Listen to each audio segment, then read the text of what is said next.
Hi there.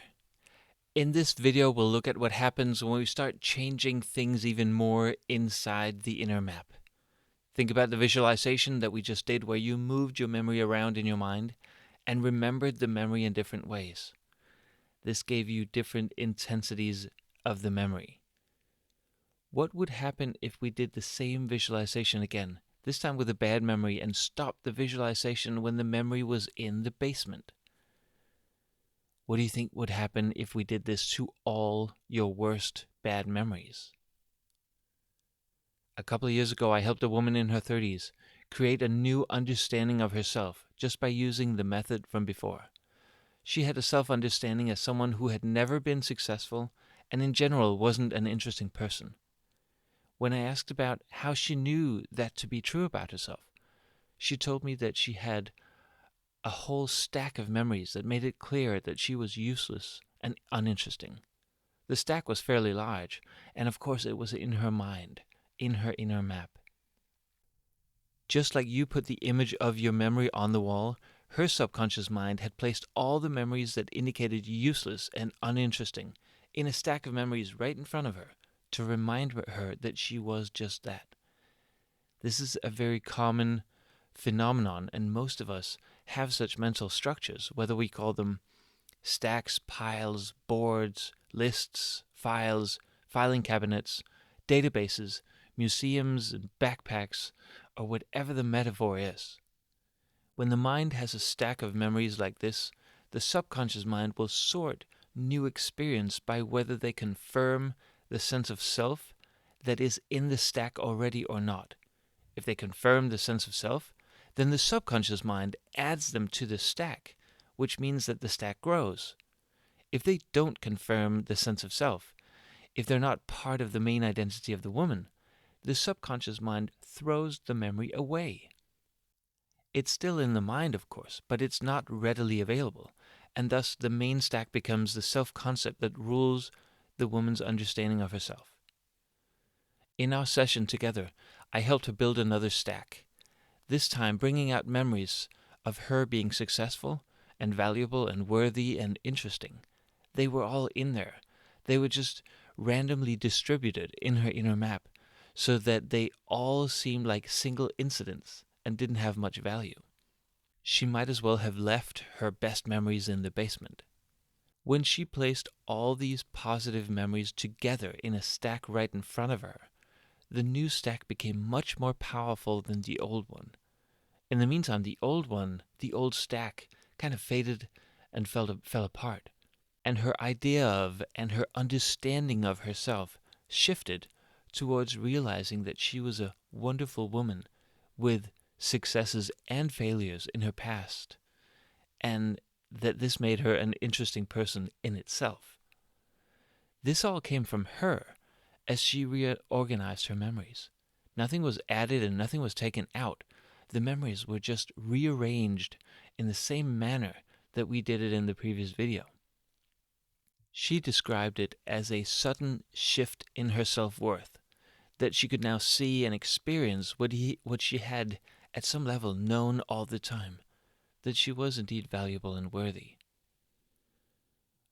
In general terms, the stack of memories is a database in the mind. The mind uses this database to hold on to a certain understanding of who we are. It's the same type of thinking that happens when a child says something like, why do I always F up like that? The always in that sentence refers to the database that only shows failures. And it's the same kind of database that a child uses to confirm that he or she is a bad friend, or bad at school, or can't learn, or is clumsy, or is always anxious in certain situations. And these databases may hold that image, even though there are evidence that support the opposite view of that child. It's the same kind of databases also that our children, of course, use to confirm that they are good at a specific computer game, they're great runners, or good friends, are better than others at something, and so on. We can support this production of the right databases in the mind by going through the visualization in the previous video, or just talking about it.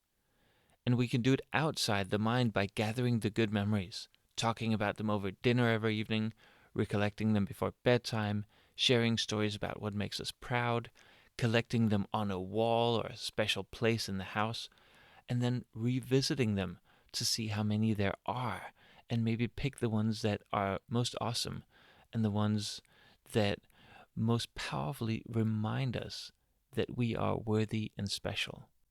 The mind is incredibly transformable, and in the next videos, we'll look at a number of ways to think about the transformation, and we'll look at examples of what that means in the real world.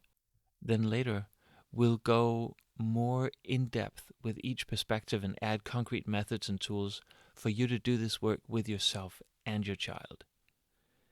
At the end of this video, I have 2 action points for you. I recommend that you do both. The first action point focuses on the mental strategy of creating great databases. If you tried the visualization before, changing the way the child remembers the positive memory, now talk to the child and let him imagine what would happen if he did it with a bad memory and it stayed in the basement.